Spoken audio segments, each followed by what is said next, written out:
In a moment, we'll speak to our economics editor, Stephanie Flanders, but first to our political editor at Westminster, Nick Robinson. Nick, the numbers are dramatic, but let's not forget this was a huge political moment, wasn't it? It was. It is an end of an era. Many budgets are said to be historic. This one truly is, but not necessarily for the reason the Chancellor would have wanted. Those statistics are so bad, many of them the worst since the Second World War. Whatever Alistair Darling had done, he was going to find himself in the history books.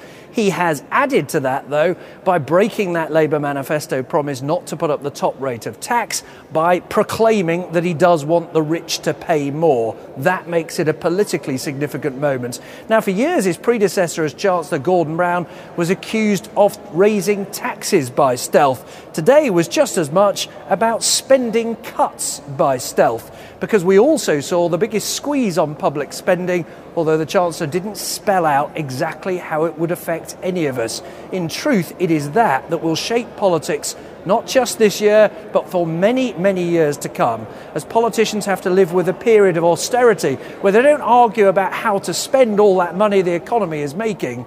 They argue about what to cut, when and where. All right, Nick, more from you in a moment, but for now, thanks. Stephanie, what one impression do you think you were left with at the end of all this? I think the overriding thing for me is the optimism of this budget. It sounds mad to say it when he's announcing these truly historically bad debt and borrowing figures. But in order to make even those terrible numbers add up, he's betting that the economy is going to bounce back from this recovery next year, just like in the past, and even have a quicker recovery than in past recessions, when everything else about this recession has been truly exceptional, including the global nature of the recession. And I think that's what many people in the city thought was an implausible premise of everything else that was in that budget book. But even with that rosy scenario, he's talking about squeezing the budget quite significantly, a lot more than he was hoping to last November. And let's make no mistake, yes, he's raising taxes on high earners. He's going to be raising about £7 billion from them a year when those measures come fully into effect.